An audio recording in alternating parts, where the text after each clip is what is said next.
Hello students, class 10। তো দেখো, আমি তোমাদের দ্বিঘাত সমীকরণের যে ভিডিও করছি, তো ভিডিও করতে করতে আসলাম 21 নম্বর ভিডিওতে, অর্থাৎ ক্লাস 10-এর পেজ নাম্বার এখানে 11 পেজ, মানে পৃষ্ঠা নাম্বার 11,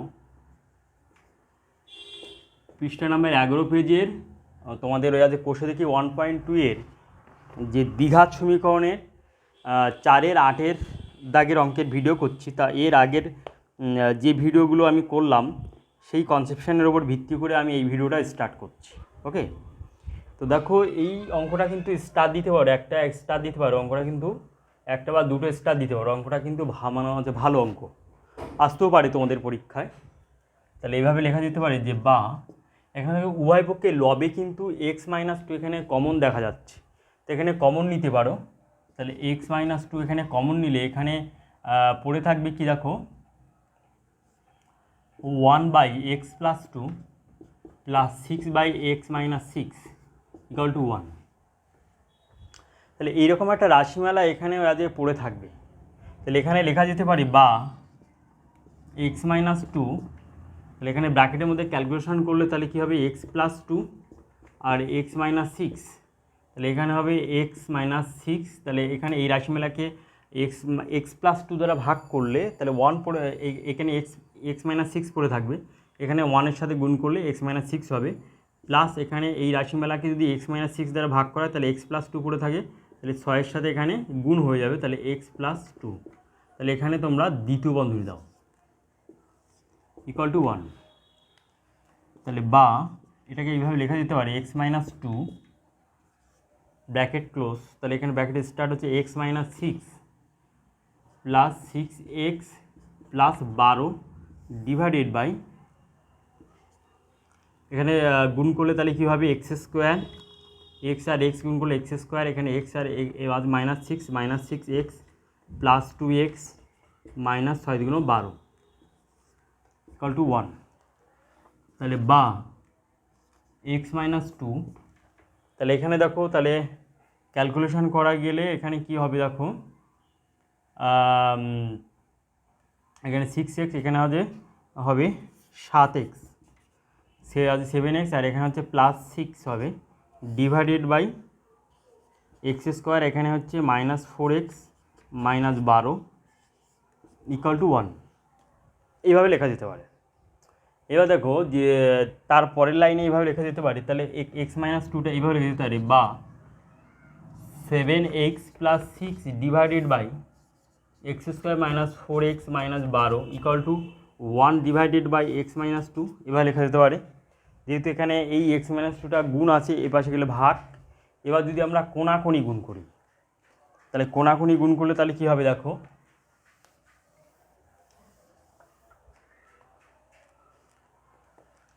7x প্লাস 6 এর সাথে গুণ হবে x-2 equal to x² -4x -12।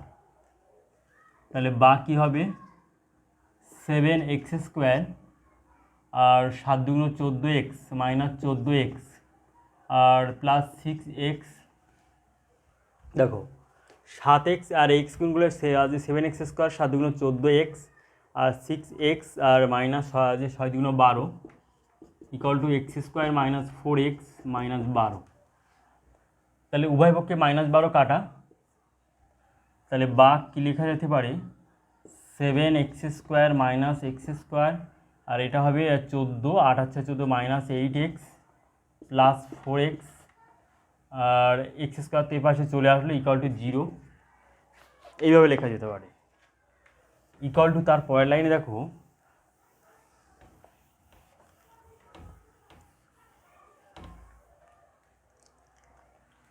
বা 6x², তাহলে এখানে কী হবে, -4x ইকুয়াল টু 0। এইরকম একটা টার্ম পাওয়া যাচ্ছে। তারপর দেখো এখান থেকে কি ভাগ করা যায়, 2x এখানে কমন আছে, তাহলে এখানে হবে 3x - 2 ইকুয়াল টু 0। তাহলে অতএব লিখতে হবে, অতএব হয় 2x ইকুয়াল টু 0 বা x ইকুয়াল টু 0/2, তাহলে অতএব x ইকুয়াল টু 0, নতুবা 3x মাইনাস 2 ইকুয়াল টু 0 বা 3x ইকুয়াল টু 2, তাহলে অতএব x ইকুয়াল টু 2/3। অতএব নির্ণয় সমাধান, অতএব নির্ণয় সমাধান x ইকুয়াল টু 0 আর x ইকুয়াল টু 2/3, এটা হলো আনসার। তাহলে এইভাবে এই অঙ্কটা করা যেতে পারে। তাহলে এই অঙ্কটা সহজ পদ্ধতিতে আমি করলাম। ওকে, সহজ পদ্ধতি এইভাবে করলে তোমাদের আনসার একদম মিলে যাবে। ঠিক আছে, তাহলে আশা করি অঙ্কটা তোমরা অবশ্যই আজ বুঝতে পারলে। এরপরে আমরা 9 দাগের অঙ্কে আমরা আজ চলে যাব। এবার এই অঙ্কটা যে x-2টা যদি উপর থেকে যদি নাও কমন নিতাম তাহলে কিন্তু ডাইরেক্ট করলে অঙ্কটা উত্তর দিত, কিন্তু ব্যাপারটা হচ্ছে যে ক্যালকুলেটিভ হতো বা ভুল হওয়ার সম্ভাবনা থাকতো। ঠিক আছে, তো এইভাবে করলে সবথেকে সহজ পদ্ধতি এটা। এবার দেখো আমরা 9 দাগের অঙ্কের দিকে আমরা চলে যাচ্ছি। দেখো তাহলে দেখো 9 দাগের অঙ্কটা এরকমই দেওয়া আছে। তাহলে এই অঙ্কটা এইভাবে করব। তাহলে হরের এখানে লসাগু করবো, তাহলে x-3 আর x+5, আর এখানে তো ডান পক্ষে এখানে 1/6 থাকবে। তাহলে x-3 এই লসাগু x-3 আর x+5কে যদি আমরা এই x-3 দ্বারা ভাগ করি তাহলে কি হবে, কাটা যাবে, সমান x+5 থাকবে। দেখো এই যে লসাগুটা আছে, এই লসাগুকে যদি আমরা x-3 দ্বারা যদি ভাগ করি তাহলে ভাগ করলে আমাদের কি পড়ে থাকে, এখানে ভাগ করে তাহলে লব বাই হর, অর্থাৎ লবে থাকবে, ভাগ করলে এই যে রাশিমালাটা থাকবে লবে, আর এই যে মানে ফার্স্টের ভগ্নাংশের এই যে হরটা থাকবে এখানে মানে হরে, তাহলে এখানে কাটাটি গেলে এখানে x+5 থাকবে। তাহলে ওই x+5-এর সাথে 1-এর গুণ করলে x+5 হবে, এখানে মাইনাস আছে। আবার এই যে লসাগুকে x-3 আর x+5কে যদি x+5 দ্বারা গুণ মানে ভাগ করা যায় তাহলে এখানে কাটা গেলে কি পড়ে থাকবে, x-3। তাহলে ওই x-3-এর সাথে 1-এর গুণ করলে কি হবে, x-3। ঠিক আছে, তাহলে এইভাবে লেখা যেতে পারে। তাহলে x+5 এর মাইনাসটা গুণ করে দিলে -x+3 ডিভাইডেড বাই, এখানে হরটা গুণ করে দিলে তাহলে কি হবে, x² তাহলে +5x -3x -15 ইকুয়াল টু 1/6। তাহলে +x -x কাটা, তাহলে বা কি হবে, এখানে 8 ডিভাইডেড বাই x² এখানে হবে +2x -15 ইকুয়াল টু কী হবে 1/6। তাহলে বা কী হবে, x² +2x -15 ইকুয়াল টু 6×8 তাহলে বা কী হবে, x² +2x আর এখানে হচ্ছে -15 -48 ইকুয়াল টু 0। এরকম একটা টার্ম আসছে। তারপরে দেখো কি হচ্ছে, দেখো এরকম করতে পারি যে x² +2x আর -15 আর -48, তাহলে এখানে যোগ করতে হবে। তাহলে কত, 8 5 13 3 তাহলে 1 4 2 6 63 ইকুয়াল টু 0। তাহলে এবার হচ্ছে মিডল টার্ম ফ্যাক্টর করলে x² এখানে 2-এর পড়ে 7 নং 63, তাহলে 9 বিয়োগ 7 x -63 ইকুয়াল টু 0 বা x² plus 9x -7x -63 equal to 0 বা x কমন নিলে x + 9 -7 কমন নিলে x + 9 ইকুয়াল টু 0 বা x + 9 আর এখানে কি হবে, x -7 ইকুয়াল টু 0। তাহলে অতএব হয় x + 9 ইকুয়াল টু 0, তাহলে বা x ইকুয়াল টু -9, নতুবা x -7 ইকুয়াল টু 0, তাহলে অতএব x ইকুয়াল টু 7। তাহলে অতএব নির্ণয় সমাধান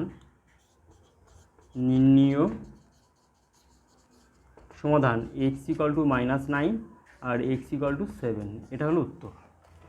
x ইকুয়াল টু -9 এবং x ইকুয়াল টু 7, তাহলে এটা হলো উত্তর। তা আশা করি তোমরা অঙ্কটা বুঝতে পারলে। আমি সুন্দর করে দিলাম অঙ্কটা, খুবই সহজ পদ্ধতি দ্বারা। তো এর পরের ভিডিওতে অর্থাৎ ভিডিও নম্বর 22-এ আমরা শুরু করব 4-এর 10-এর দাগের অঙ্ক থেকে।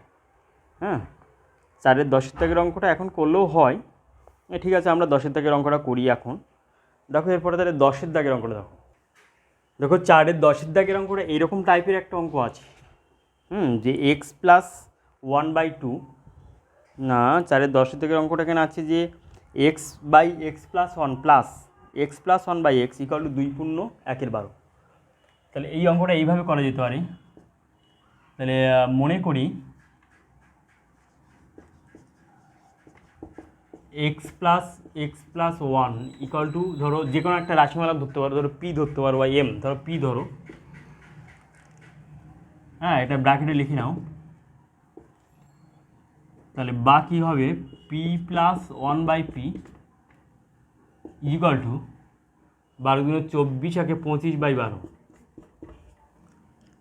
তাহলে বা P square plus 1/p equal to 25/12। তাহলে বা 12 × P square plus 1 equal to 25p। তাহলে বা 12 P square plus 12 minus 25p equal to 0। বা লেখা যেতে পারে 12 P square minus 25p plus 12 equal to 0। এবার এই রাশিমালাটার মিল টার্ম ফ্যাক্টর করতে হবে, অর্থাৎ 12 12 144, 144-এর উৎপাদক বের করলে কত হবে, 7 × 14 2, 2 36 × 72 2, 18 × 36 2 9 3 3। তাহলে এই উৎপাদকগুলির সাহায্যে আমাদের ওই আছে 25 তৈরি করতে হবে, ঠিক আছে। তাহলে দেখো যদি আমরা করি এইরকম যে 2 2 × 4 2 × 8, হ্যাঁ 2 × 4 আর 2 × 4 4 এখানে 3 থেকে 9, তাহলে 16 × 9 করলে তাহলে কত হচ্ছে দেখো, 6 × 54 4 5 144। তাহলে 16 9 25, অর্থাৎ 16 + 9 করব, এখানে 25-এর পরিবর্তে 16 + 9 করব, ঠিক আছে। তাহলে এটা আমরা দেখে নিলাম উৎপাদক দ্বারা। এবার আমরা মিল টার্ম ফ্যাক্টর করে দেবো। তাহলে বা 12 পি স্কোয়ার মানে তাহলে 16 + 9, এটা পি দিলাম প্লাস 12 ইকুয়াল টু 0। তাহলে বা 12 P square minus 16p minus 9p plus 12 equal to 0। তাহলে বা কী হবে, এখান থেকে কমন যাচ্ছে দেখো, তো এখানে 4 4p কমন যাচ্ছে, 3p মাইনাস 4 মাইনাস এখানে 3p মাইনাস 3 4 ইকুয়াল টু 0। তাহলে এখান থেকে কমন সাইড দেখো, এখানে 3p minus 4 3p minus 4 3p minus 4, এখানে পড়ে থাকে 4p আর এখানে 3 ইকুয়াল টু 0। তাহলে অতএব হয় 3p মাইনাস 4 ইকুয়াল টু 0। তাহলে বা 3p ইকুয়াল টু 4, তাহলে বা p equal to 4/3, p equal to 4/3। এবার নতুবা 4p মাইনাস 3 ইকুয়াল টু 0, তাহলে বা 4p ইকুয়াল টু 3, তাহলে অতএব p ইকুয়াল টু 3/4। এবার এই p এর মানটা আমরা এখানে কি ধরেছিলাম, x/x প্লাস 1, তাহলে x/x প্লাস 1, এখানে আমরা এই p এর মানটা আমরা ওইতে বসিয়ে দেবো।